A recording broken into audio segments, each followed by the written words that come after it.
sense apart from sort of countries. I mean, look, when people are at immigration, no question, people looking at those passports have different ways of evaluating different countries. I think you're going to see more of that domestically now as well. Dan Abrams will be talking about that one for a couple of days, I'm sure. Coming up, former presidential advisor David Gergen, former CIA director James Woolsey, and historian Doris Kearns Goodwin. We'll be right back.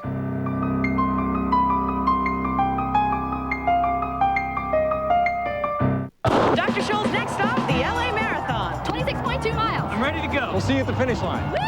We gave a group of runners our Advantage Sport insoles to prove how much they could help their performance. Go, go, go! It's the only sport insole with the Advanced Force Line Energy Return System, which helps give runners a more efficient stride. Hey, congratulations! So how did our Advantage Sport insole feel? This is the best that my feet have ever felt after a race. It was incredible. The impact and the stress was just absorbed by the insoles. Awesome! Woo! Treat yourself right at drscholes.com.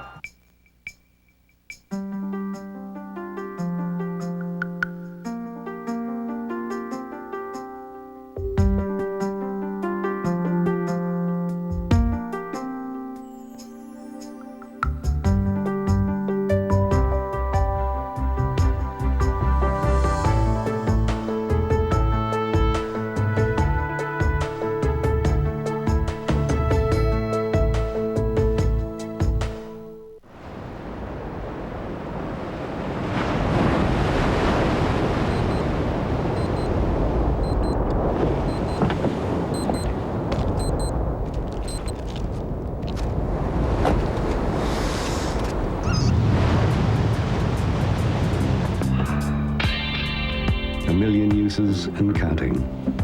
The new 210 horsepower supercharged Nissan Xterra. Still everything you need, nothing you don't. If your doctor has prescribed an MRI, magnetic resonance imaging, as part of your treatment, you can choose the MRI center that's right for you. And the choice of many patients is Doylestown MRI.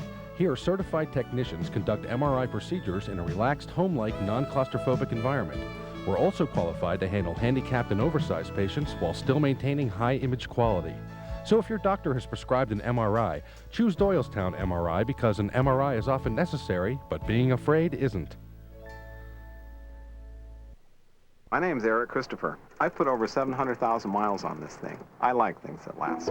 I do. I'm in charge of quality at QBC. How's this now? Before anything's sold on QBC, it has to go through my department. And what about now? Perfect. We test it. Can you hear me now? And we run it through its paces. What's that? It's just Eric. So we just make sure that every product is everything that we say it is. My favorite test is the steak test. If you disappoint a customer, they may never be your customer again. I am the guru of quality. When you sell products that last, you get customers that last. Goes back to work. How will America get back to business? A special 2-hour business center, Sunday, 8 p.m. Eastern, only on CNBC.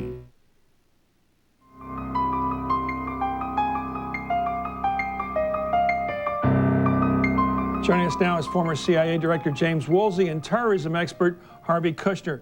Director Woolsey, suppose a year or two ago, or perhaps last month, in a restaurant somewhere, someone overheard one of these 19 men talking about getting even with the U.S., some plot they were putting together. And they went to the FBI with that, or one of the intelligence agencies. What would have happened? Difference between whether they're talking about getting even with the U.S. or talking about a specific plot. If they're talking about a specific plot and somebody overhears it to commit a specific crime, and they go to the FBI could probably use that to get a warrant from a court, conduct electronic surveillance, recruit an informant, put a tap on all those people, on the person involved. But let's take it back a step. Let's suppose they overheard at a meeting somebody saying, the world should end with Armageddon and anthrax ought to be the way it happens. Yay! And there's a bunch of people who keep talking about Armageddon and anthrax. And one of those people has a crisis of conscience and comes to the FBI and says, you know, this is what I heard. That's not close enough under the current guidelines for the FBI to a crime, a specific crime, for the FBI to be able to go to a court. Suppose one of the guys, and this is something I read about today, suppose one of these people who were involved in this a month or two ago, or a week or so ago, would have been time enough to do it, was talking about getting rid of their big, tall buildings, which they take such pride in. I read that today.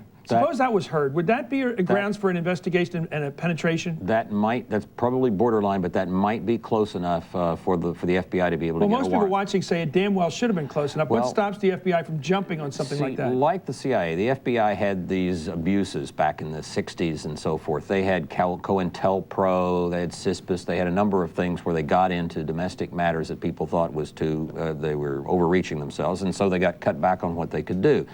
And their guidelines are probably more restrictive than we found on the Terrorism Commission last year, than the Constitution would permit. But their guidelines are pretty vague in general, and it's a little hard to tell. You can find people who are more expert than I on this who explain it. Let me ask you generally, does the Congress put restrictions on the FBI and the CIA, or does the Constitution? Because the question comes to the fore here now with this latest poll saying that 92% of the people say unleash the FBI. Right. Can they under the Constitution? The Constitution will put a barrier here. My judgment would be that the current guidelines, which are issued by the Attorney General, don't fill up the full constitutional space. But those guidelines are You mean complex. they're more restrictive? They're somewhat more restrictive. The CIA's guidelines for recruiting spies overseas are clearly, I think, more restrictive than they need to be, because they came out in late '95 and they bar the CIA. They don't bar it, they deter the CIA from recruiting spies who may have a violent past. Well, inside bin Laden's organization, the only people there are people with a violent past. So the CIA's guidelines could clearly be loosened up. The FBI's, it's got to be very carefully done, because you're dealing with civil rights. How could a guy come into this country and start taking pilot lessons on a student visa when he's on the watch list and he's been involved with terrorism against Israel? How could something like that happen, as it has happened here? I don't know. It has to do with the thoroughness with which visa investigations are done. The State Department people who are involved in this are very, very overworked. There are very few of them. People slip through on visas. Harvey Kushner, I asked this question of everyone. It's a tough one. If this were to happen tomorrow, could we stop it, or would we stop it given the current guidelines? No, we couldn't stop it. As a matter of fact, we're going to need to liberalize these Levy guidelines, which allow the FBI and other agencies to open up a case. I mean, certainly no one in the United States who is fond of our Constitution wants to believe that incendiary rhetoric is necessarily terrorism. But, but clearly, there are conspiracies here afoot by these cells and these organizations that supported this type of terrorism that in the past have been involved in simple criminal conspiracies when law enforcement had them and didn't take a further look. You know, go back to the World Trade Center case. After the assassination of Rabbi Kahane, they opened up a bunch of files which they didn't translate from Arabic and English, and they found out a plot to blow up the World Trade Center. That's where I read what I just said. There was a guy that says, let's blow up their tallest buildings. They take such pride in them, and that was one of the guys charged with the Kahane killing, but he wasn't convicted. Absolutely. You know, there's a trail across these United States that goes back to the mid-'80s when these guys set up shop. So don't be shocked when somebody says this particular conspiracy that occurred a couple of days ago was 5 years in the making. This was 15 years in the making. When, you know, the Soviet Union invaded Afghanistan, the people who were involved in that procedure were set up shop in the United States to raise money, to raise all sorts of material to support that. When they were finished with that, they turned it towards a jihad against the United States. So we're in a very difficult position here. We have a front outside the United States, but we have a fifth column, so to speak, right here inside the United States. You know, all the rallies in the world, I wonder if all the good feeling we saw today, and we're going to talk about it a lot tonight, this wonderful feeling of national unity and purpose, does any of that do any good if we don't have the will to catch these guys before they do it? Because you can't punish a guy who just committed suicide. So, Harvey, don't you have to find a way to a prior restraint, or whatever the term is, catch a guy before he does it, because you can't punish a dead man? Well, absolutely. That's why we're going to have certainly more human intelligence. We're going to have to, you know, go on the ground, and we're going to have to infiltrate these organizations, and we're going to have to get the guy to make the telephone call before it happens. Say, look, you're going to blow up. Look, we had a case like this, Chris. Back in '97, 2 clowns crossed the Canadian border into the United States and were intent on blowing up the subway system of New York. Right. One of them got cold feet and went to the police, and after 8 hours of questioning, they put an end to this. This is the type of network we're going to need to be able to penetrate. Well, let's talk about the penetration, Mr. Director. It seems to me we can sit around as Westerners, but in the end, the people are going to have to do the penetrating. Are going to have to be people from that background, from that part of the world, who speak Arabic, who know how to fake it, to be blunt. And they will be moved by either patriotism for this country, or money, or whatever, or anger at those groups, or morality, or whatever. Do we have a good job right now? You've been head of the CIA. Do we have good potential? Let's not give away any agents here. Do we have the potential to recruit people who can penetrate these groups? Yes, but probably these days we rely very heavily on what's called liaison relationships, that is intelligence exchanges with foreign intelligence services that are also working against these groups. And that's part of the problem. If, let's say, Saddam Hussein gets a lot of oil money and starts suborning the intelligence services of some of his neighbors, we may have a harder time. American case officers recruiting spies inside terrorist organizations, certainly it happens. It doesn't happen as frequently as it should. Right. And one reason it doesn't happen as frequently as it should is what I was talking about before, the guidelines on the CIA that came in the aftermath of the Harbor. Why didn't the Saudi embassy warn us, the Saudi intelligence people warn us that there's a guy floating around this country taking pilot lessons to blow up our whatever, and he's running around on a Saudi passport, a United Arab Emirates driver's license. Where is the United Arab Emirates warning us there's a guy with a license over here who might be trouble? I don't know. That's something that has to be worked really by the State Department, the consular people, with the people who grant visas overseas and the people who in other countries who come in, and they work hard. Can we rely on the kindness of strangers? No, no. You have to do a lot of this yourself, and you have to work hard with not only the strangers, but the friends, trade information, work together with them as collaborators. Harvey, I want to give you an assignment. Stop this from happening again. How do you do it? You have to resolve and understand that this is going to be a long, protracted war. This is not going to be something, Chris, that the American public's ever seen before. This is not going to be one strike by air. It's not going to be clean. It's not going to be surgical. People are going to get hurt both here and outside the country, and you're going to need to ratchet up the interest by the general public. I believe, Chris, that the American public now, I think, understands. You know, they've seen a Tom Clancy novel unfold before their eyes. They thought they were watching, you know, Bruce Willis. Right, and we haven't focused yet on this because we can't handle the picture we're looking at day after day. I still can't handle the picture what I'm looking at. Exactly. And you know, Chris, I was involved in civil litigation against the Port Authority of New York and New Jersey back a few years ago, and we had warning about that a couple of years before that the B2 level is you know, a disaster waiting to happen. But you know what? We let it mull, and this is what we're left with. Let me ask you a tricky question. We've got wonderful patriotic Arab Americans in this country. They come from Lebanon, they come from Egypt, all over. Do they have a role to play here? Yes. What is it? The key thing is that the president needs to convince the Muslim community in the United States that we all are adamantly opposed to persecuting Muslims, Arabs, people from Mideastern countries because they're here and because of their faith. The vast majority of Muslims and people from Arab countries here are wonderful people. They naturally feel defensive when what happens is, for example, as a Pakistani friend of mine told me today, his boy got beat up in school. Yeah. Simply because he's from the Mideast. What about the positive side? If you run an Arab restaurant and you've got customers that are furtive and hanging around the corner cutting deals, shouldn't somebody be blowing the whistle on these characters? Well, that's the point. Once we have taken the steps to ensure that the Muslim community and people from the Mideast and the United States know that we're on their side, nothing's going to happen the way it happened to Japanese Americans in the aftermath of Pearl Harbor. I think they will help us by helping ferret out some of these people who burrowed into their communities. I think it's time for action on that front as well as others. Anyway, former director of the CIA, James Woolsey, Harvey Kushner, an expert in this horrible stuff. Coming up, we're going to talk to one of the world's leading experts on Osama bin Laden himself. We'll be right back.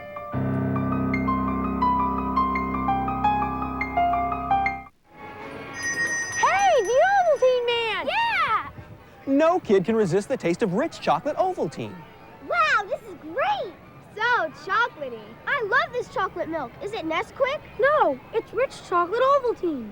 Kids love Ovaltine's rich chocolate taste. And Ovaltine adds vitamins and minerals that Nesquik powder doesn't. Why give them Nesquik when you can give them more? And there are more vitamins and minerals in Ovaltine. Ovaltine's awesome! More Ovaltine, please! I remember 20 years ago how it turned the racing world upside down. First by introducing a race car with quattro all-wheel drive, and second by having a woman drive it.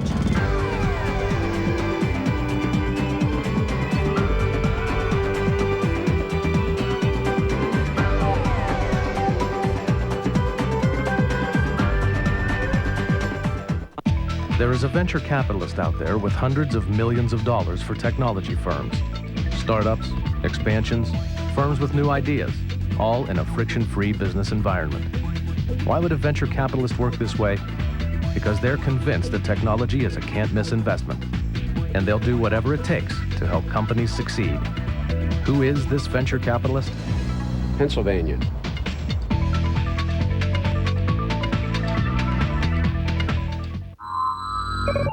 Are you getting the best possible execution of your online trade? Unlike many other online brokers, Datex's proprietary technology routes your order automatically in an effort to get you the best available price. And it does it so quickly that if your online order is not executed within 60 seconds, the commission is waived.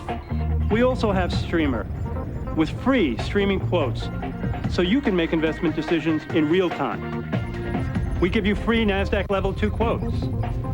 And when you trade options, you'll find easy-to-use trading screens and one of the lowest commissions around. In fact, with Datex, any online equity trade is just $9.99. You can even trade before and after market hours.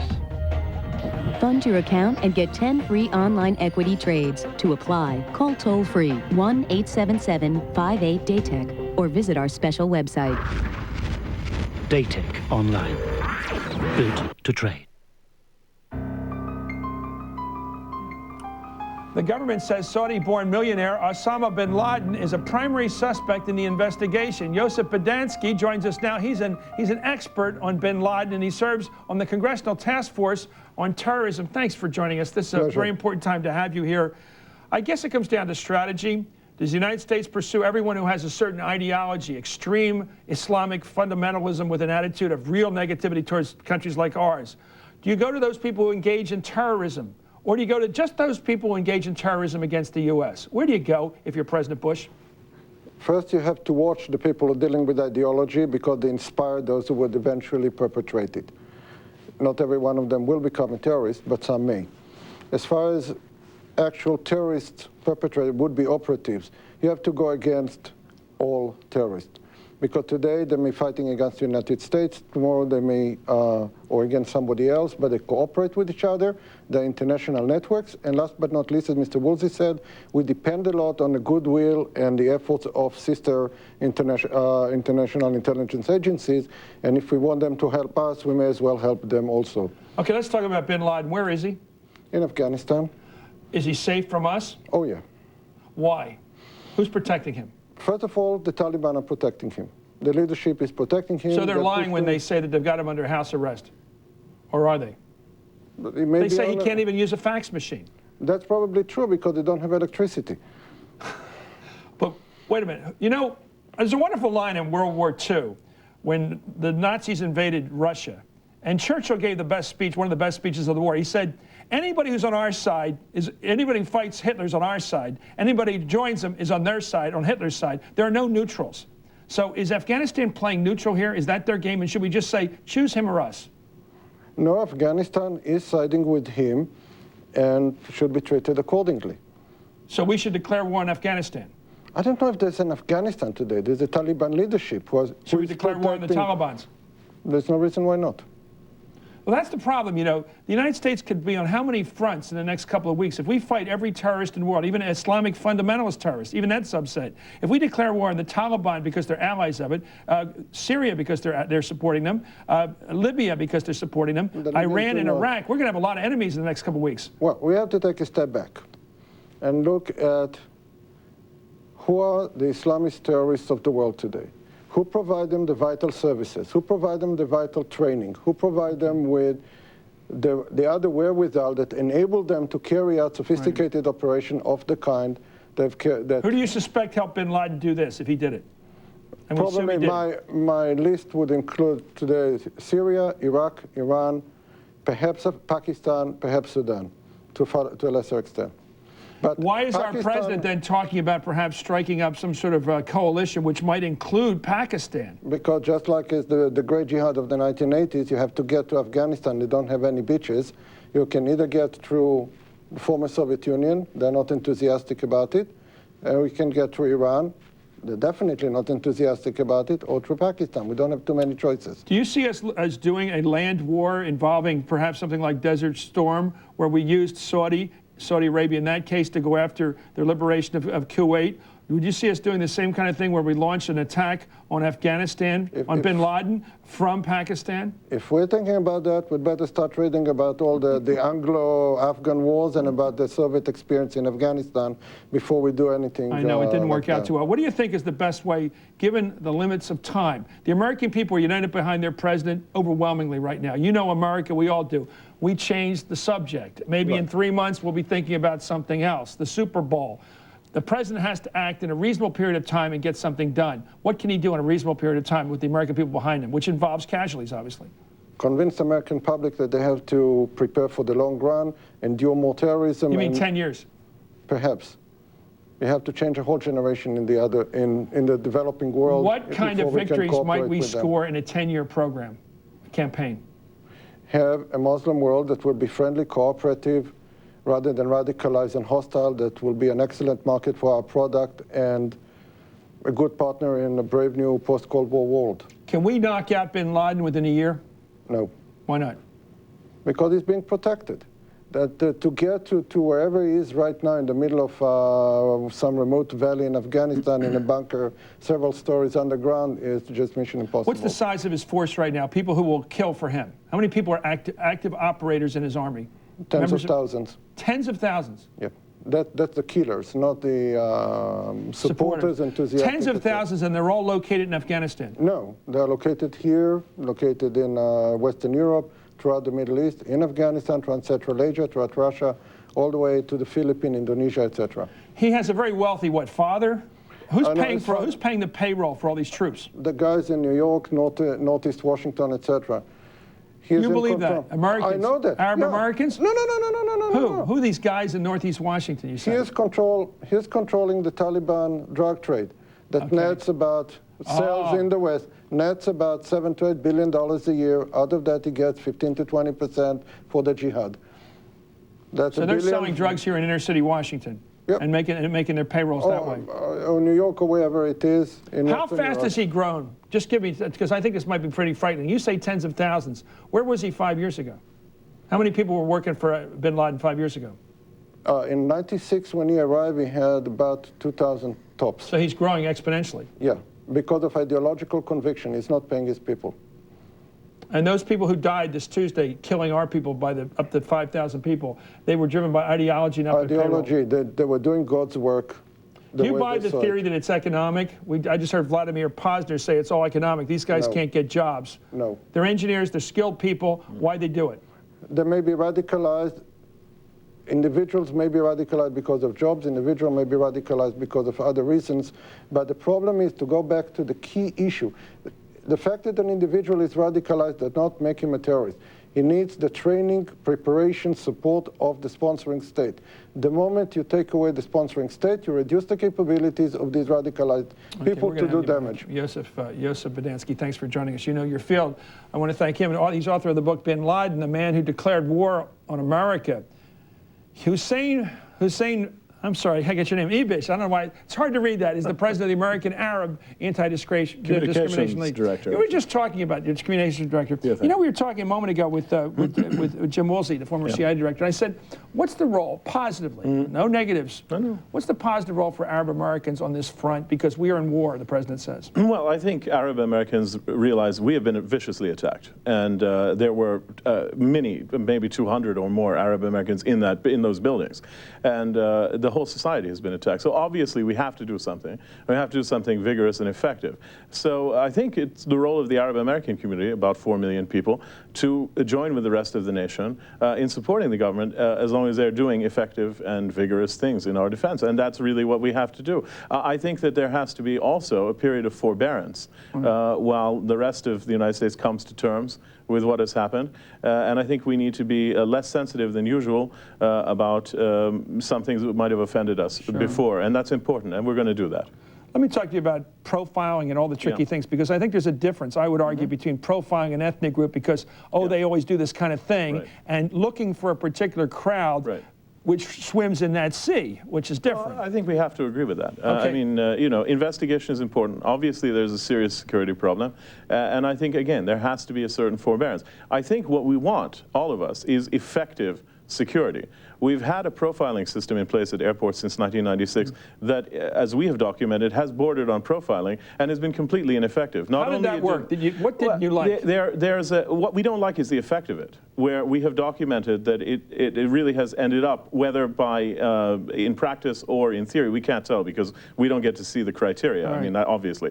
But in practice, it has meant the singling out of Arab Americans all the time, but without one single case the FAA has been able to show us of an actual security risk being identified, and certainly didn't stop this action. So what we need is stringent security. They sound like the old days of Joe McCarthy. He found everybody but a communist. Yeah, I think that's right. I mean, what we need is stringent security, examine everyone, look at behavior, and toughly. But I don't think we want to rely on stereotypes because it doesn't work. I mean, that's my main objection, really. It's not only is it sort of unfair, but really, it doesn't work. Did it surprise you that fellas could come in this country from the Mideast or whatever, show up across the border in Canada, get flight training on student visas, and then all the time be engaged in a plan to kill people by the thousands, that they could swim in the sea of Arab Americans, or they could walk around and fake that whole thing. They weren't Arab Americans, they were Arab anti-Americans. They're swimming in the whole Sea of America. I mean, they're not seeking refuge in isolated American communities. And these guys are swimming around our whole society, as far as we can tell, if these are the guys who did it, and I don't really doubt that. Am I surprised? Not really. In a sense, that's maybe the price we pay for being an open society. I don't think the appropriate reaction would be to shut down entirely. Obviously, we need to address this very seriously, but I don't think we want to close our borders. I don't think we want to retreat in an insular manner. We shouldn't do it. It's against our basic character as a country, and it's also not really an option we have given our role in the world. This is really tough, isn't it, for Arab Americans? Because you as a group, believe the United States is tilted too far to Israel. You feel like we haven't shown adequate sympathy for especially the poor people who live in the West Bank, and they're a fourth world nation in many ways. How do you deal with that conflict? It's a nightmare. It's been a nightmare for us because, as I said, we were targeted ourselves, and we were victimized as much as any other group of Americans by this despicable, heinous crime.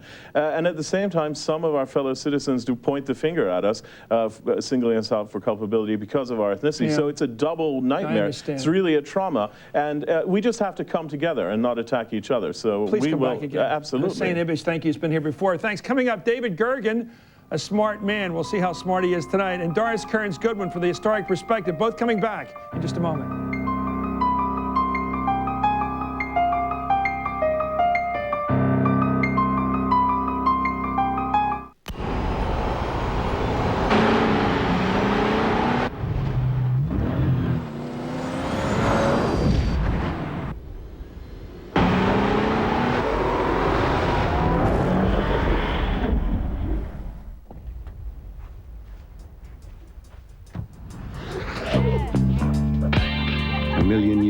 And counting. The new 210 horsepower supercharged Nissan Xterra. Still everything you need, nothing you don't. Remember the days when we'd squash each other like bugs? Yeah.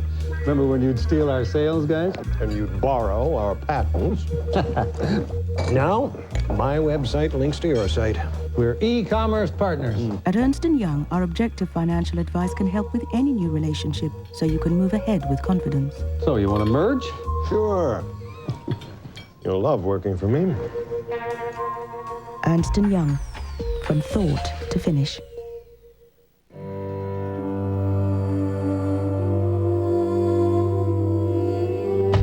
What Bridgestone learns on the track, we put into our tires. Like the Dueler, engineered to distinctly boost your confidence, on road or off. The distinction is Bridgestone. Receive a free pair of Olympus Trooper binoculars when you purchase 4 select Bridgestone Dueler tires. Certain conditions apply. Hello, Mrs. Lindsay. William. Hello, Stephen. You're not by any chance computer shopping, are you? Mm-hmm, if I can get some help. Well, right now, you can get a complete Dell system with an Intel Pentium 4 processor, which is so nice, for only $899. Really? She's intrigued. Excellent. Because right now, it comes with your choice of a printer or a Palm M100. And as far as service and support, Dell's won more awards than any other PC company in the last 5 years. Just call or go online. Tell them what you want, and right to your front door comes America's favorite PC. Thanks, Stephen. Now you can get a Dell desktop with an Intel Pentium 4 processor, which delivers performance where you need it most. And 6 months of DellNet by MSN Internet access for just $8.99. Call or go online today and get your choice of a printer or Palm M100. There's great deals on notebooks, too. Dude, you're getting a Dell. Easy to buy, easy to own, easy as Dell. The Market Reopening Information Center on CNBC. Information you need to get back to business, including logistics on transportation to the financial district, security and safety procedures, public health information, employee notices, and live phone and email question response. Sunday, 4 to 8 p.m. Eastern on CNBC. Well, joining me now is former presidential advisor David Gergen, now with U.S. News & World Report, and presidential historian Doris Kearns-Goodwin. I want you both to tackle this question. America feels more exposed to danger, individual danger, than ever before. David, how does the president deal with that? Well, Chris, right now, of course, he's sitting there with 84% support in some of the polls, and the people have rallied around, as they do so often around our president, as they always do, in fact, during a time of crisis. The Congress is behind him.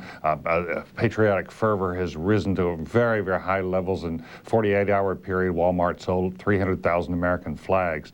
So right now, he has got the power and the support of the people to act, and I think if he acts in the next 10 days or so and drops some bombs and hits a few sites to begin this campaign, he'll have overwhelming support from the American people, indeed, I think, from much of the world. His hard task is to hold us together over the long haul. You raised the question earlier. It's not a question of our capability. It is a question of our will. Do we have the will to hold in here for a long, difficult struggle against people in shadows at times when we're going to start having our own body bags? We know from history that we have entered conflicts in the recent past with enormous enthusiasm, but have soured on them very rapidly when Americans start coming home in body bags. If the body bags are here at home, will we have the stomach for a long campaign? I think that's the real challenge for George W. Bush. Prepare us for that long struggle and then lead us through it. Well, that's the question, Doris. How does this president hold the country behind him as he conducts this long-term and short-term campaign? Well, you know, today is a perfect example in a certain sense of the mysterious role that a president can play in a moment of crisis when he becomes the symbolic head of the nation.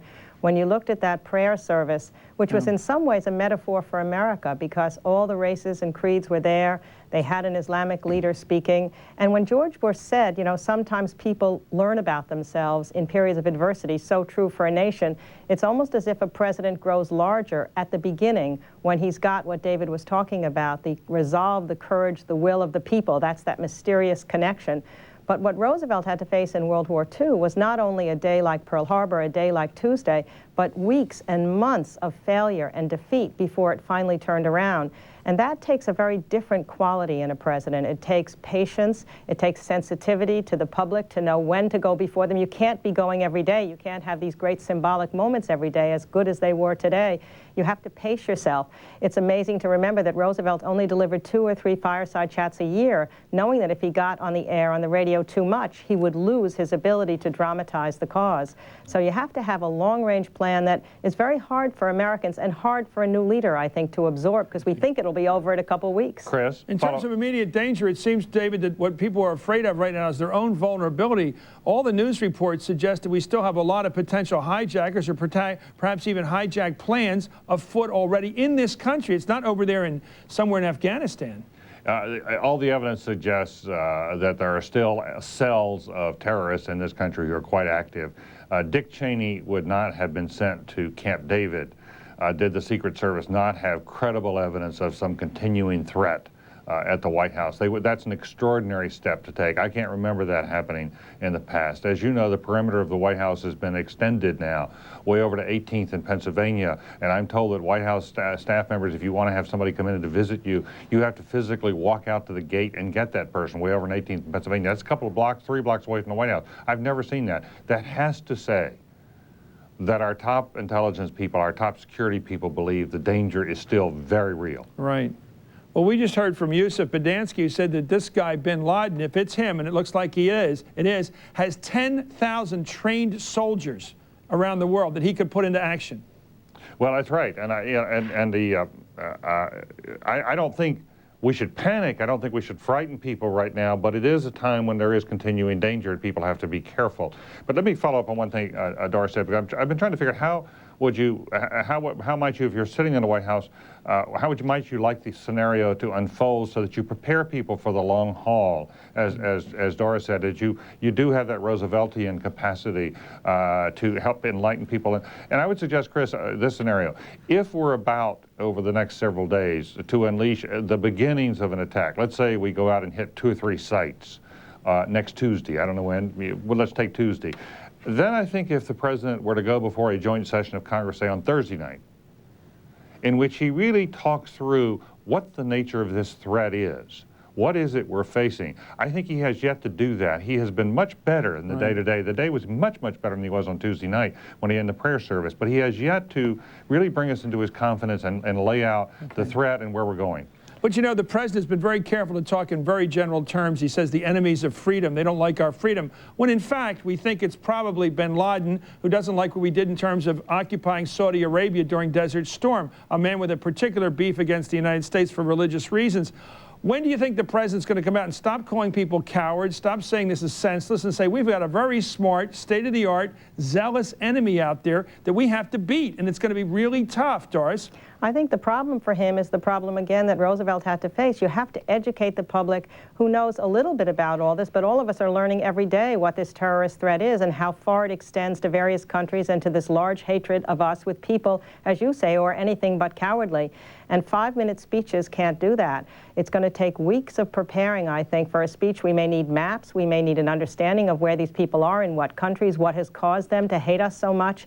And that's the huge role that a president has to play, to be the shaper and molder of public opinion and make us understand that this is a sustained war. So far, the large abstractions that we have mobilized our spirit, and everybody's aroused to want to do something. But until we understand what we're going to be asked to do and how many people it's going to take and what our role is going to be, there's still a sense of being in limbo, I think, for many people. Well, the problem, of course, is, Doris, you're the expert on World War II, that the president at that time, the man you've written about so often, FDR, had a clear route. He had to get to Tokyo. He had to get to Berlin. You knew what victory looked like is when you won the war of annihilation. How do you win a war of annihilation when you don't have that roadmap? How do you know you've gotten bin Laden or his people or his mentality? How do you know that, Doris? Well, I'm not sure that they knew that they had such a clear route even then. You know, sometimes when victory occurs at the end, it all seemed like it was inevitable. But at the time, it was so close for Germany to have won, so close for us to be distracted by having to go to Japan, which we didn't want to do, that we might have lost the central figure we were after, which was Hitler. So I think right now you've got to figure out, okay, bin Laden may be the central figure right now, but there are all these other places we may have to attack. And what is the timing? When do we do it? When do we have a victory that gives the people the sense, like we had Midway, it was a victory that gave people morale, which was necessary before we went on to the next thing. Yeah, Chris, one of the things he faces right now is if he were to come out tomorrow morning and say, here are the 4 places where we think these terrorists are, here's where the camps are and everything like that, before he's hit them, he will obviously signal exactly where he's going with this first round. So I think he's got to go with this first round and then come out and tell us what he thinks we're facing, why we hit where we hit, where we might, with suggestions about where we're going, and lay this out. But I think Doris is absolutely right. The educational role is one of the greatest challenges George W. Bush is going to face. Well, he could use you, David. He could use you, David. I'll tell you, because he needs somebody who knows how to do this thing. Education's a big part of this, I agree. Doris Kearns-Goodwin, it's great to have you back. You're welcome. David Gergen, thank you. I'm Chris Matthews.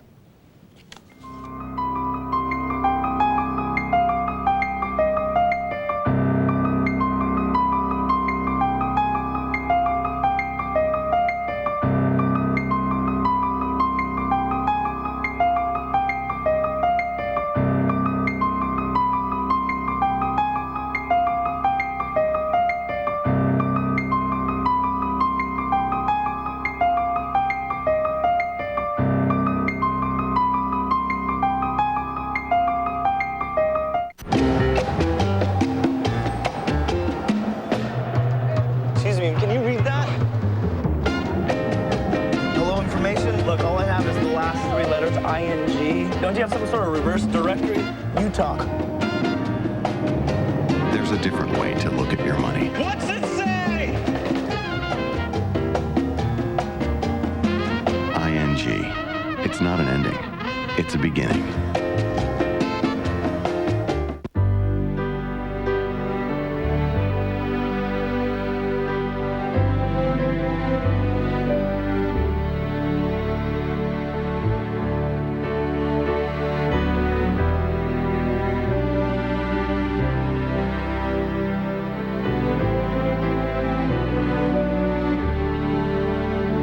Space.com. Something amazing every day. Heartburn caused by acid reflux. Some prescription medicines promise you freedom from the pain. But what kind of freedom is getting locked into taking a pill every day? Ask your doctor. He may recommend you take Gaviscon whenever you need it. Gaviscon tablets are different. They become smooth and creamy on the way down, forming a soothing protective barrier that helps keep acid down. Why get locked in to taking a pill every day when Gaviscon gives me relief? Gaviscon, relief from acid reflux without a prescription. Ladies and gentlemen, Vita Nelson is our guest. She's the editor and publisher of the Money Paper. We're talking about dividend reinvestment plans. Vita, how does one actually get started? All you need is one share of stock. You can send from as little as $10 or even $10,000 without paying any commissions to a broker. These are the solid companies. These are the companies that have paid dividends for many, many years. And the reason no one knows about these plans is because no one has any vested interest in promoting them. If you pick from among the 873 different companies in our guide to dividend reinvestment plans, you are doing yourself the biggest favor in the world. And you might even have fun doing it. Where can I get some information on the Money Paper? Call now. You'll get the guide to dividend reinvestment plans at a special promotional price. It has every company that accepts direct investments. Plus, you get a free copy of the Money Paper. You'll see how easy it is to invest without a broker. Get the guide for $9 plus shipping. Call 1-800-622-7999.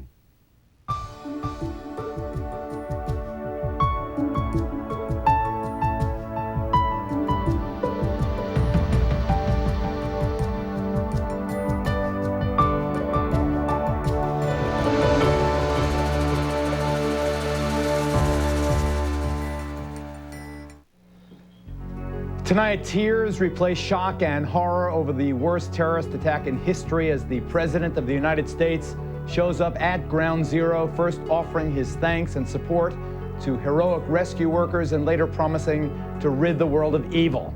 Mr. Bush declared a national emergency, called up to 50,000 military reservists to duty, and won extraordinary power today from Congress to do battle, with all signs pointing to the Pentagon preparing for a real, full-fledged, all-out shooting war. Meanwhile, as hope fades for any of the 4,763 trade tower missing in New York, federal authorities said late today that the city of Atlanta may have been or may still be another intended target of the terrorists. There's also late word that the FBI has made its first arrest in the case. We'll tell you about that. Plus, former Israeli Prime Minister Benjamin Netanyahu joins us tonight to declare that the United States has received what he calls a wake-up call from hell. Stand by, it's all right now on Rivera Live.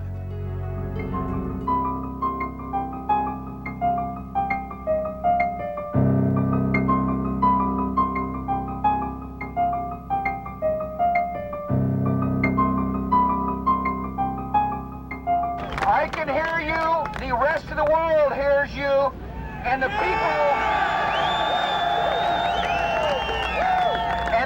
who knock these buildings down will hear all of us soon.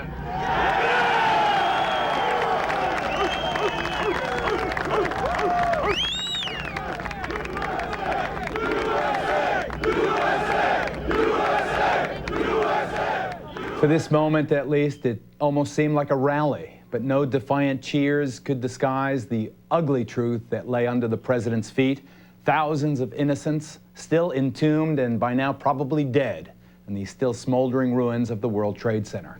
Before his trip to New York, Mr. Bush and four of his predecessors attended a noble, pained prayer service at the Washington National Cathedral, where the Reverend Billy Graham asked God to give wisdom and courage and strength to the president and to those around him, leaders who tonight are apparently preparing to lead this nation into war.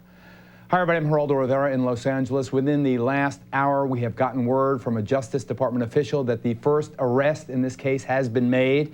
The official tells NBC News that the FBI executed what's called a material witness warrant in New York for an unidentified person. The FBI believes this person has information pertinent to the case and may be a high risk of flight. We'll update this important breaking news throughout the hour as we learn more. As for those who orchestrated all this carnage, their horrifying success may now prove to be their undoing because they have hurt us so badly. Not since the Second World War has this nation been more united in our determination to punish those responsible. But it won't be easy and it won't be neat. Today, for example, Afghanistan's Taliban government warned of revenge if the U.S. attacks that country for harboring the apparent architect of Tuesday's disaster, Osama bin Laden. But Secretary of State Colin Powell spent the day working the phones, trying to build up a huge coalition of civilized countries that will support American actions. Meanwhile, the Justice Department is asking for public help tonight, hoping that the just-released names of the 19 hijackers will generate more tips helpful to the massive investigation. With over 4,000 leads already being checked out, FBI agents are now frantically searching the nation for anyone associated with the hijackers and who might still pose a danger. NBC News' Pete Williams filed this report just before the news that broke just an hour ago that an arrest has been made. Here's Pete. A dramatic sign today that law enforcement agencies still fear additional attacks could come at any time in any fashion.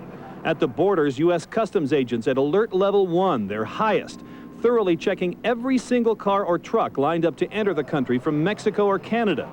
In Washington, the Justice Department hands out a list of 19 people identified as the hijackers of the 4 planes. As these pictures emerge of some of the actual aircraft involved in Tuesday's suicide crashes, seen here on earlier flights, one of the 767s that crashed into the World Trade Center, and the actual 757 that slammed into the Pentagon. To date, we have had more than 36,000 total leads. On American Flight 11, the first plane to hit the World Trade Center, 5 hijackers with recent addresses in Massachusetts and Florida. The first on the list said to be from the United Arab Emirates.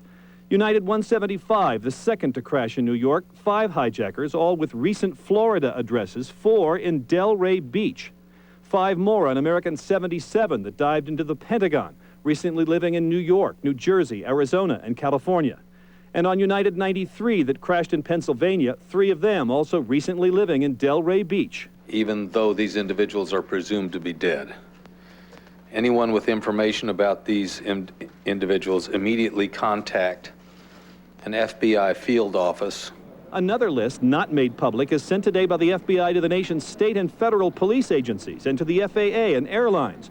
More than 100 names of some suspected associates of the hijackers or people the FBI thinks may know who other associates might be. But so far, no arrests. Suffice it to say, if we believe that there is somebody in the United States who was associated with this conspiracy and we had evidence upon which to base a charge, we would have and would level that charge. In the U.S. alone, more than 30 places searched, including this hotel in New Jersey at the request of the FBI, for a possible acquaintance of one of the hijackers. In Boston, a computer seized, officials say, that belonged to one of the hijackers, now being analyzed. And a control tower tape from the plane that crashed in Pennsylvania reveals an Arab-sounding voice warning passengers of a bomb on board, an apparent effort to control people on the plane. And the FBI presses the investigation worldwide, authorities detaining anyone who might have information. In the Philippines, a Saudi pilot who officials believe once went to a training school with one of the hijackers. All right, thank you, Pete Williams. Just got this word from the Associated Press that the FBI source on that led the FBI to warn the city of Atlanta and the city of Richmond, Virginia, that their cities might have been targeted by the terrorists. The FBI source has just failed a lie detector test.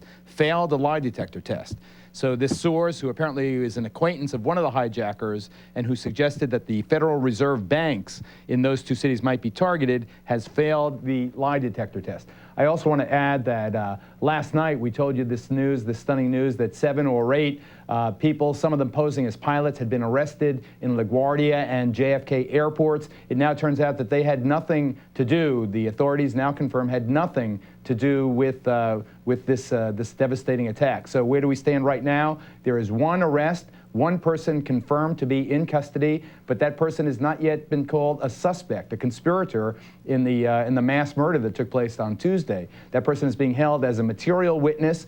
All of the others, although I think 2 or more remain in detention, have been cleared as having any connection to this mass murder that happened, the aircraft smashing into the World Trade Center and the Pentagon. Candace DeLong, formerly of the FBI, is this investigation going to have a lot of ebb and flow of this nature?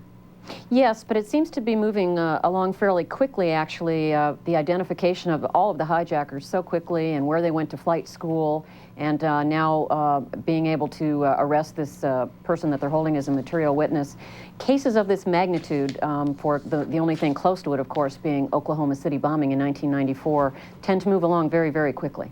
You know, Steve Emerson, I'm wondering if they didn't expect and fully intend that we find out who they were. You know, the fact that it happened so quickly, with all due respect to the law enforcement agencies, particularly the FBI, that it was so easy to determine which of the 19 passengers on board these doomed airliners were the bad guys, would lead me to believe that and the fact that so many passengers were able to make cell phone calls would lead me to believe almost that they were rubbing salt in our wounds. Well, they may not have cared whether their names were detected, because the real question is whether their handlers and their upper level management, so to speak, of the terrorist group were to be detected. And I find very troubling, and I'm not blaming the FBI, but I think the investigation, if we look at the similar investigations like the '93 Trade Center bombing, they started wrapping it up within 3 days and started arresting people, 2, 3 people on the 3rd day, 4 people on the 5th day.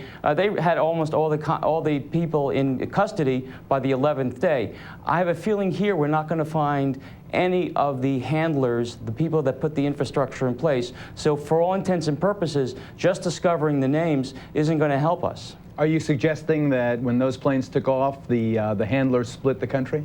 Or they may have even split the country before the planes took off. I mean, clearly the FBI is going through all the receipts, all the telephone logging bills, all the invoices, the credit card invoices, every single piece of paper. And they're tracking all the phone calls that were made from public telephone booths near the homes to the actual cell phones that the hijackers had in their own possessions.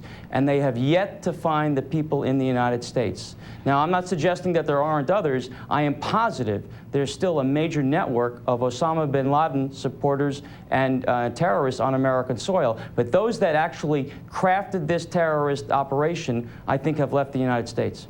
General Bernard Traynor, where, in all of this public display, with the president being joined by 4 of his predecessors, the entire cabinet, the Congress, everybody, the Supreme Court justices, all the first ladies going to the Washington National Cathedral, one person I did not see was the Vice President of the United States. I may be mistaken, but I did not see Dick Cheney. I heard a report yesterday that he was in Camp David. In fact, we reported that last night. But where is Dick Cheney? Is he, God forbid, has he been taken ill, or is he planning the specifics? He was Secretary of Defense. Is he planning the specifics on the mission to take out Osama bin Laden? I don't think that's the case at all, Geraldo. You have the president and the vice president, and particularly in times of crisis, you want to keep them separated so that one hand grenade doesn't get them both. So I think that's the case. I think they're very sensitive to the possibility of assassination. So the president and the vice president remain separated, and I think the Speaker of the House also. So do you believe that, with his expertise in the area of the Pentagon, the military, defense, and offense, Dick Cheney may be the point man in plotting our response?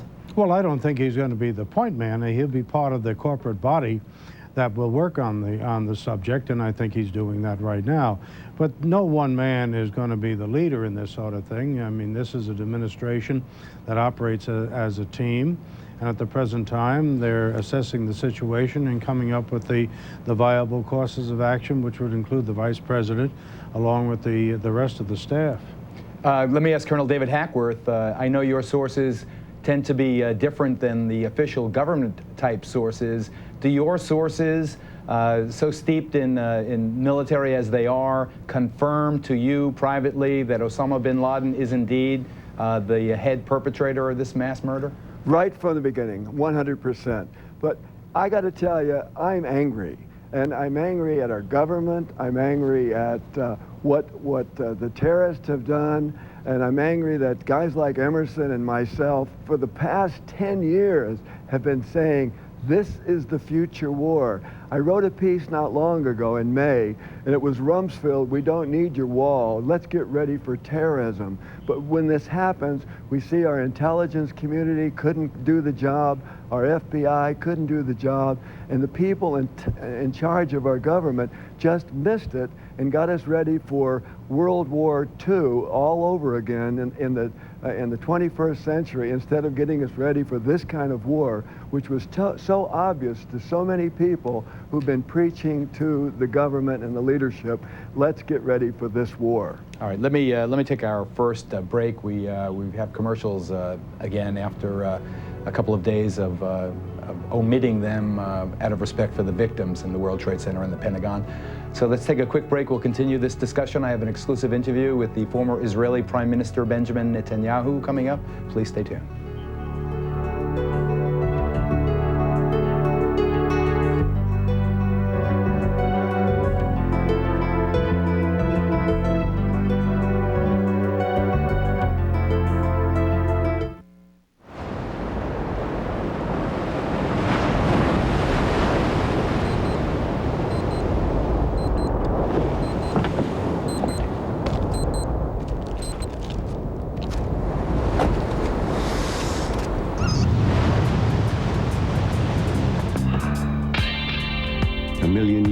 And counting. The new 210 horsepower supercharged Nissan Xterra. Still everything you need, nothing you don't. The Buffalo is back. Bulletin, Washington, D.C. Corporate ID Center. Announcing the National Collector's Mint tribute to the U.S. government's new 2001 Silver Buffalo dollar as a 100 mil pure silver proof for only $9.95. This is the first time in 63 years that the Buffalo and Indian head designs are again on a U.S. coin. The Buffalo dollar is hundreds of times rarer than the Sacagawea dollar, and this silver-clad proof edition is far rarer still, limited to only 10,000 worldwide. This remarkable issue features the frosted American buffalo against a mirror-like background on the obverse and the classic Indian head design in striking relief on the reverse. Each 2001 Silver Buffalo proof is individually numbered and comes with a certificate of authenticity. The issue price is $35 per proof, but during this limited advanced striking period, it's yours for only $9.95. Earliest orders receive lowest serial numbers. Strict limit, 5 proofs per customer. Satisfaction guaranteed. Call now.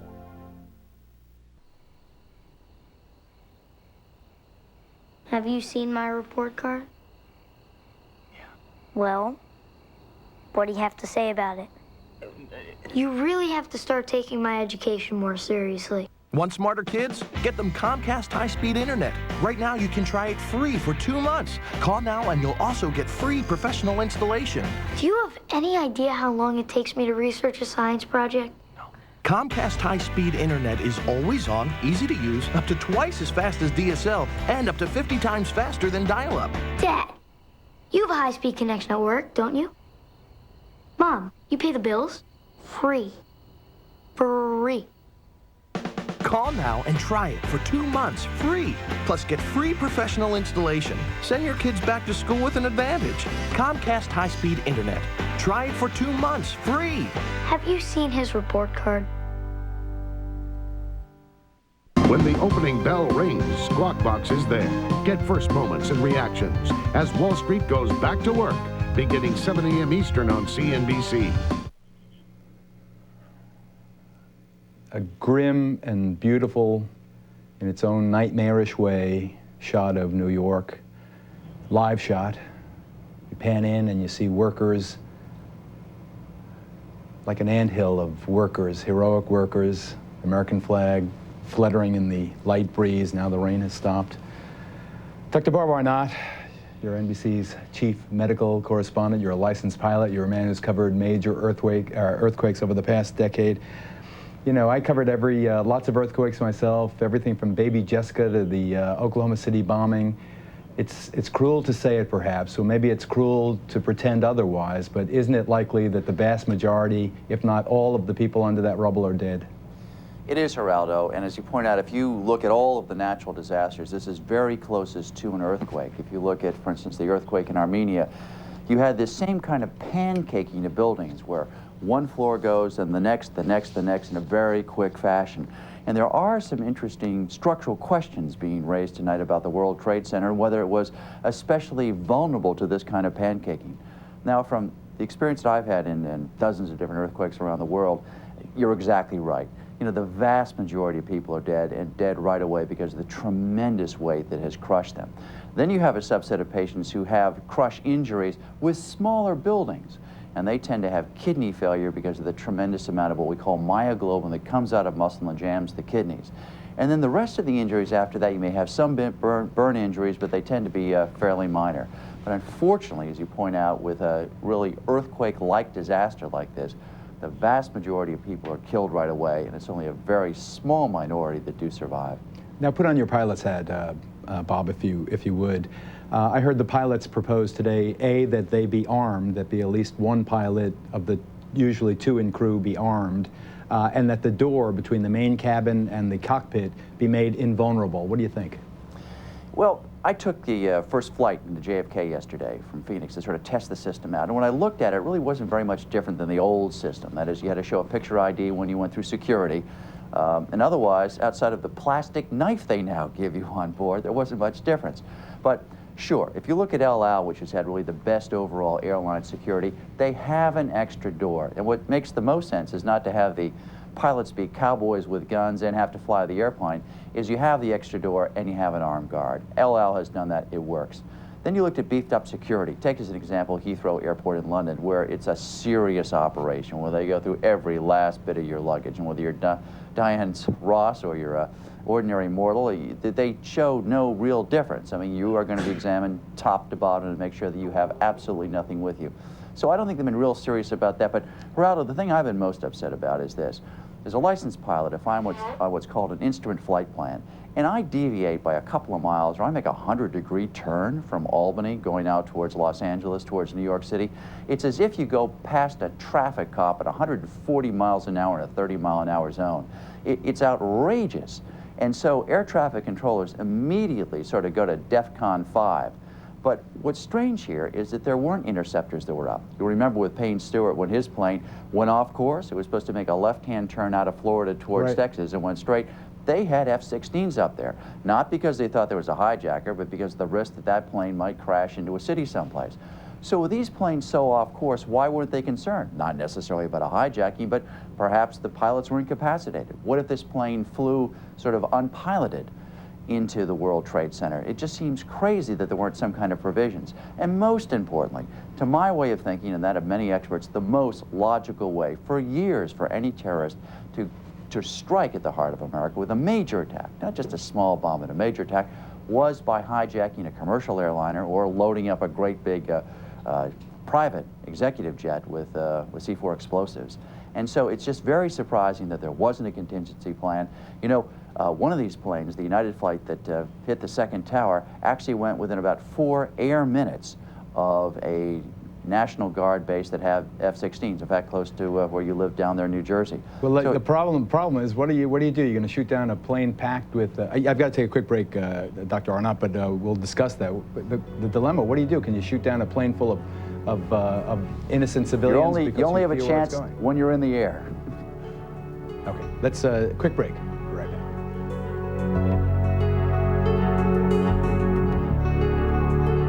Are you still playing cell phone roulette while you're driving? What you need is the Copilot Speaker Pro. It's a hands-free speaker phone system that plays through your car stereo. Make sure Charlie Mitchell has a chance to review it.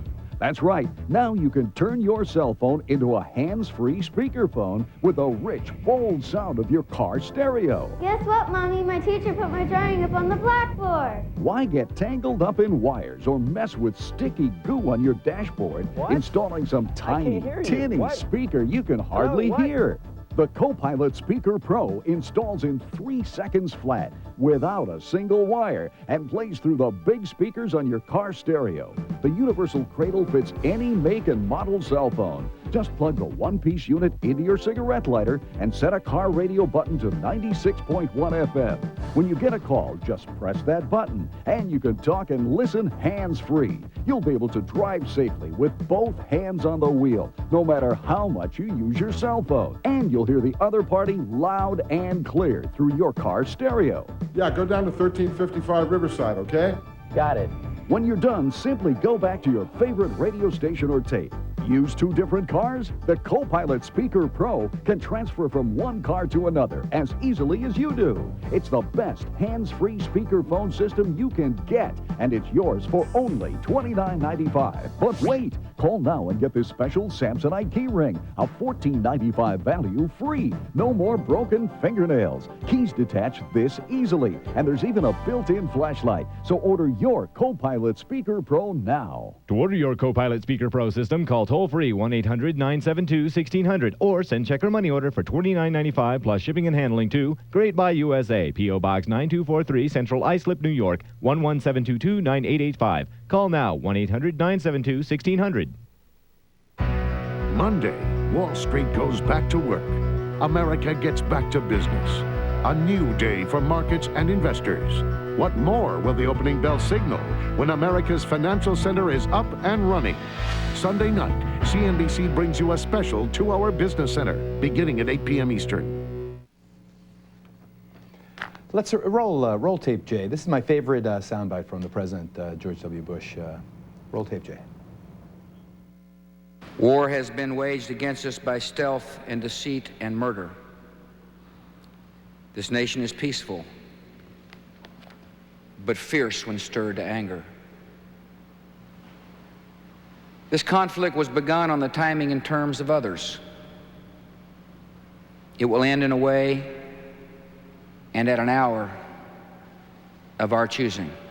Colonel Hackworth, even though you are angry at the United States for not heeding the warnings that you and people like Steve Emerson have been promulgating, broadcasting for more than 10 years now, isn't it true that the United States is like that sleeping giant? Aren't we now aroused? Won't this now be, the fury of democracy unleashed on these bad guys? Isn't there a chance, a slim chance, but a chance that we will succeed in eradicating at least the upper tiers of this cancerous terrorist body?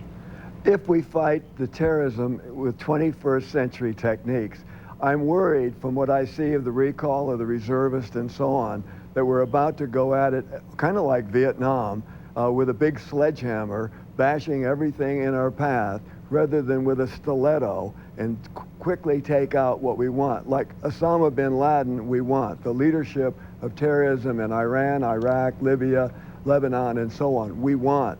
But we have to find out where they are. Right at this moment, no one knows where Osama bin Laden is. Why drop all that firepower all over Afghanistan or wherever if we don't know where our target is? We did that in Vietnam, and we lost. General Bernard Traynor, I've just given you a field promotion. You're in charge of this response. What do? Do you send out assassins, or do you send out the B-52s? I think what you have to do is look at what the president has proposed. It's going to be a major campaign, not against... Persian Gulf type campaign? No. And it's not against bin Laden. It's against the whole business, the transnational terrorist organization. And the best way to get at something like that is to ensure that you cut the umbilical cord, the life support system that keeps these things going and allows them to do the things that we saw last Tuesday. Now, if you look at last Tuesday's operation, that was a very, very well-planned operation. It was long in the making. It was enormously expensive.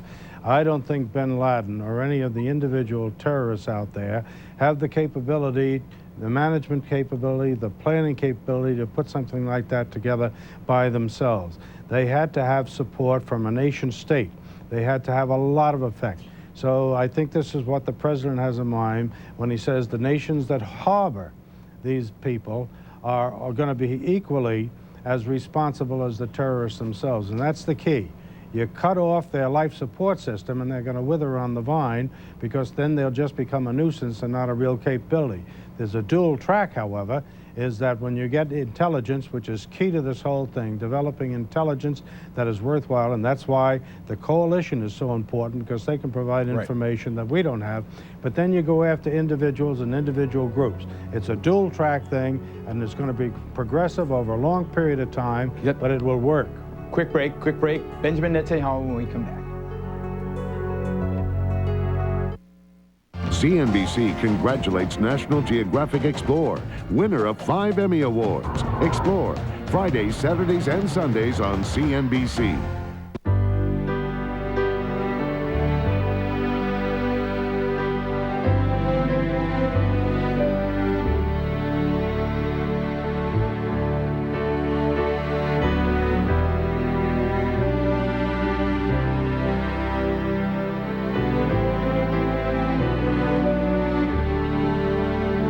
Space.com.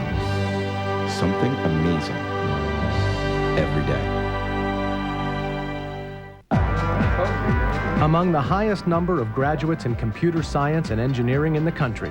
Over 4,700 graduates in computer and information sciences. Over 5,000 graduates in engineering, including chemical and bioengineering. And they all graduated from the same place. Just who produces this kind of talent for the workforce each and every year? Pennsylvania.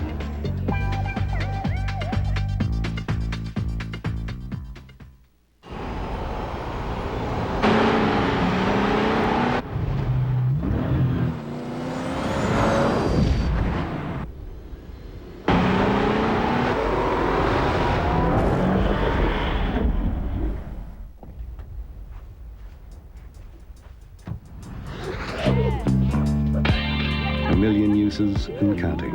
The new 210 horsepower supercharged Nissan Xterra. Still everything you need, nothing you don't. On the next It's Your Call, as our nation rises up from the settling debris of a devastating tragedy, heroic accounts of bravery and courage, their stories and yours, plus continuing updates. It's Your Call, Monday 8 Eastern on CN8. CN8 Extra, Monday. Suddenly and without warning, CN8's Lint Oil was the victim of a freak accident. With cutting-edge surgery, she's overcoming the odds and making a remarkable recovery. A technique that could work for you. CN8 Extra, Monday on CN8 News. Working for a big company was not for me, so I took a risk and started Mad River Boat Trips. Fortunately, I made some smart decisions early on, like hooking up with a small business group at American Express. These guys really know what we need. They helped us figure out easier ways to pay for inventory. And now when we buy things online with the card, it's never been safer. You know, I couldn't work for a big company, but I don't mind having a big company work for me. What can we do for your business? Call 1-800-619-6020. Old friend Benjamin Netanyahu has long been Israel's most eloquent spokesman, most recently as his country's prime minister, before that as its ambassador to the United Nations and its deputy foreign minister. Mr. Netanyahu is a man whose life was forever changed by terrorism when his brother, a hero, Colonel Jonathan Netanyahu, was killed during Israel's brilliantly successful 1976 rescue of hijacked hostages at Entebbe. Mr. Prime Minister, welcome. Why was the United States hit so savagely? What was the objective of these terrorists? What we're dealing with are terrorist attacks launched by Islamic militants who enjoy the support of radical states in the Middle East. This militant Islam, I think, perverts and distorts one of the world's great religions. They want to reverse history. They really don't accept the last 1,000 years of history in which Islam receded and the West and democracy became the primary force in the world. And so they want to roll back time. And in order to do that, they have to strike at the main bastion of the Western democracy, and that's the United States. And so they hit you now, and they'll hit you again, because their objective is literally to destroy the United States. If they can't destroy it, they can hit it and strike it, and at least crush its will, and bring it to its knees. This may sound fantastic, but that's exactly what they think. And this is inspired again and again by Islamic militant teachings, and of course by the Islamic Republic of Iran. This is what the Ayatollah Khomeini was all about. So they see the United States as the great Satan. We in Israel, by the way, are the little Satan. If Belgium was in our place right here in the Middle East, it would also be a little Satan. And they go after the United States, and they'll go after it again. But what could they hope to achieve, Mr. Prime Minister? They kill 5,000. They screw up the city of New York's skyline. Perhaps they scar our soul, but all they've done is increase the steel of America's resolve. Now they have wakened the sleeping giant. Don't you agree? Yes, but I think this is a wake-up call from hell, because they don't intend to stay where they are. They're constantly developing greater technical proficiency. And the radical regimes, specifically Iran and Iraq, that are part of this terror network, are developing weapons of mass destruction. So the next time, as horrific as this attack was, as horrible and agonizing and loss of life, the next time you will see not thousands or 10,000 people die in New York, but millions. In other words, once this Islamic militancy acquires nuclear weapons, they might change history. They might destroy our civilization, our freedoms, our democracy that they hate so much. And therefore, this wake-up call that we've received is a summons to action. It says that unless we act now to dismantle this terror network of terrorist states manipulating terrorist groups in the Middle East and beyond, then our future is in doubt. They have the will to destroy us. They don't have the power today. We have the power today to crush them. We now must show that we have the will to do so. You wrote in your book 5 years ago, Fighting Terrorism, How Democracies Can Defeat Domestic and International Terrorism, I'll quote, "In the worst scenario, the consequences could not be a car bomb, but a nuclear bomb in the basement of the World Trade Center." You know, you got the location right, the weapon wrong, but they didn't even need a nuclear weapon. Do you really envision the obtaining of weapons of mass destruction by these very same personalities or people like them, and that they would have the will to deliver even an Armageddon kind of blow to the United States?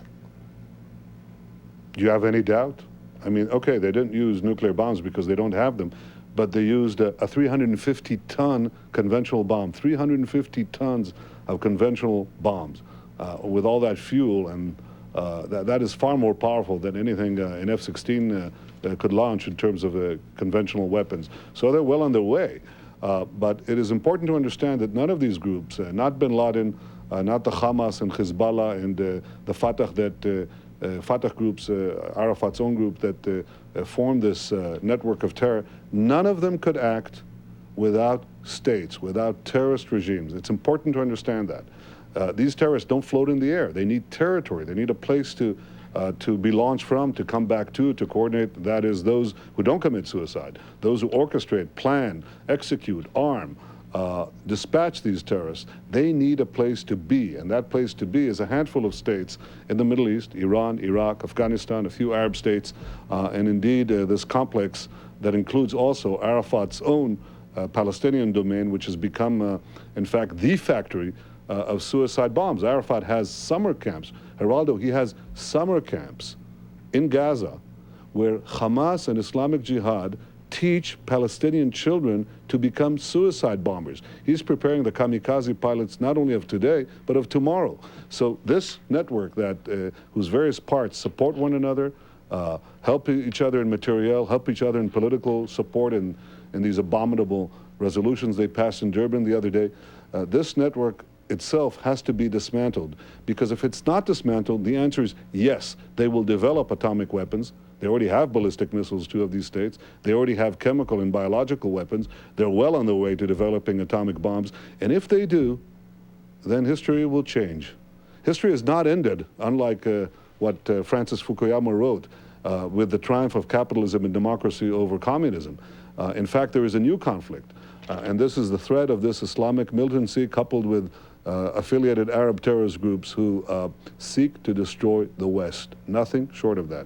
What we have to make clear is that terrorism is an indivisible evil. It is evil everywhere, and the success of terrorists in one part of the world emboldens terrorists elsewhere. So we have to adopt the same kind of attitude that the civilized powers adopted against piracy in the 19th century, against Nazism in the 20th century. We now have to adopt against terrorism in the 21st century. It is a crime against humanity. It is evil at all times. It is unpardonable. There are no excuses and no concession to terrorism. And the terrorists and those who support them are enemies of mankind. We will fight them resolutely. I think this attitude will produce the necessary action. And I think that President Bush has been wise to call a global war of the democracies against terrorism. Mr. Prime Minister, shalom. Thank you. Thank you very much. Do you think, Steve, that this whole notion of nuclear weapons really is something that could be part of the grim future? There's no doubt that in the trial of the embassy defendants, the trial of the defendants in the embassy trials last year in the 1998 in Kenya and Tanzania, it was revealed that Osama bin Laden was trying to acquire nuclear weapons and actually acquired plutonium. So he may well have acquired some of the components. And it was also revealed that he was trying to acquire chemical and biological weapons. So unfortunately, the worst nightmare counter-terrorist planners is here on American soil. One thing I would add is that... What do you mean? What do you mean by that, Steve? The fact is the genie's out of the bottle. And the genie's out of the bottle with chemical and biological weapons. The genie's out of the bottle with the fact that the infrastructure is here on American soil. We're not going to be able to just round up all of the bin Laden terrorists, all the Hamas terrorists that are operating in the United States today. They're too far entrenched right now. And so it's going to require several major changes in our attitude toward law enforcement. The point I want to get is we're going to have to get our own house in order as well, besides getting Afghanistan in order and Lebanon and the Bekaa Valley in order. There are many groups operating in the United States. And these groups hide under the humanitarian cover that they're just providing, you know, comfort to hungry children and women and educational programs. But in fact, they're covers for militant terrorist groups. And we have to be willing to denounce these groups, but also take away their tax exemptions and take away their ability to operate in the United States, recruit new terrorists. Essentially, the U.S. has become, I've said this in the past, occupied fundamentalist territory. Every single one of the militant Islamic groups in the world have a presence or headquarters in the United States today. It's a stark fact, but undeniable. Candace DeLong, that's your jurisdiction, the domestic boundaries of the United States of America. I mean, what are you going to do? Are you going to put every Arab American organization out of business or under the kind of surveillance necessary to determine which of the 1,000 members, say, which one of them or two, whatever it is, if any, is the mole, is the terrorist in training or in waiting? Well, excuse me, well, no, shouldn't put every Arab American organization under suspicion or under surveillance. However, perhaps it would be helpful in the long run if we were able to do electronic surveillance, wiretaps, of suspected terrorist groups or organizations that we feel may be assisting them without having to go through the extensive morass of bureaucracy through the United States court system to get these wiretaps up. If if it is a matter of national security, then some of the red tape should be cut away. All right, let me just say that Colonel Hackworth, just very briefly, he said Afghanistan, Iran, Iraq. That is that's half a continent, and it's very sparsely populated. The people who run those countries very, very just filled with hatred for the United States. That's just over there. So you fight that war over there, and then the whole other war here at home? Yeah, it must be a global effort of every nation coming together in an organization similar to NATO in Europe, where they will not condone a terrorist to have safe harbor in any state. And if they do, then they become a terrorist state and must be dealt with not only with the military solution, which we seem always to be quick to use, but every other solution, the diplomatic, the economical, the financial. For example, in the master terrorist Osama bin Laden's case, he's reputed to have millions upon millions of dollars. It's in a bank somewhere. Let's go get it. So what we need to do is get the whole world working together. Red China, Russia, who've been under these type savage attacks in Moscow, not as severe, but everyone working together, pulling together. And that means at the same time that all of our intelligence agencies are working together. The FBI is beefed up. They've been hitchhiking to work for too long when we're spending a fortune on new weaponry, F-22 fighters, a defense shield that'll cost $100 billion, and we're not giving the FBI the necessary gear to do the job. We've just been notified because of the power disruption in New York. This program has just been extended. We'll be going until 11 o'clock Eastern Time, 8 o'clock Pacific Time. So stay with us for the next hour and 15 minutes as I probe the minds of this fine panel and we try to advance the state of our knowledge as to where we stand exactly with this massive investigation into who committed the atrocity on Tuesday. Stand by. We'll be right back.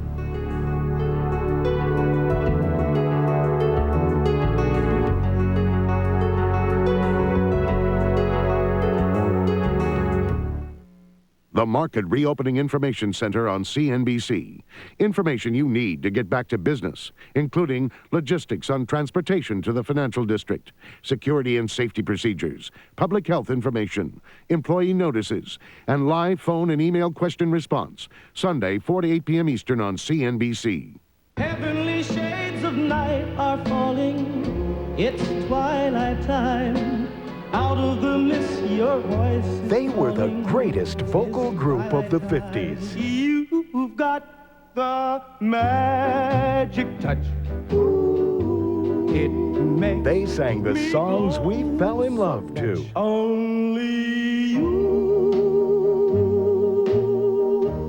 can. Now bring back all the memories with the very best of the Platters. Oh, yes, I'm the great pretender. 30 classic hits. Pretending that I'm doing well. You'll never, never know I care. You'll never know. 30 songs we'll never forget. I saw the harbor lights. They Get the Platters on 2 CDs or 2 cassettes. I'm sorry for the things I've done. I know that These are the songs we slow dance to. my prayer is to linger. The songs that captured our hearts. Living is a dream when you make it seem enchanted. But this special Platters collection is not available in stores. Ask me how I knew. So call now.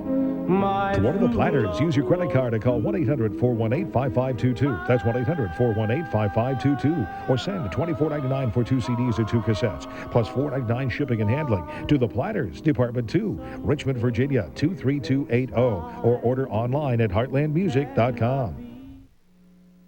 Today, Afghanistan's leaders, the radical Taliban, growing more defiant, vowing to seek revenge if America strikes at them because of the World Trade Center attack. The Taliban continuing to insist Osama bin Laden, hiding and protected in Afghanistan, does not have the ability to carry out such a sophisticated attack. Training of pilots. Bin Laden has no pilots, he says. Where could he train them? Throughout the Muslim world, prayers for unity. Many worshippers condemning terrorism, insisting Islam is a religion of peace, and fearful of widespread suffering if America punishes Afghanistan. Yes, we concern. We concern. Because they are innocent people. Afghanistan is innocent people there.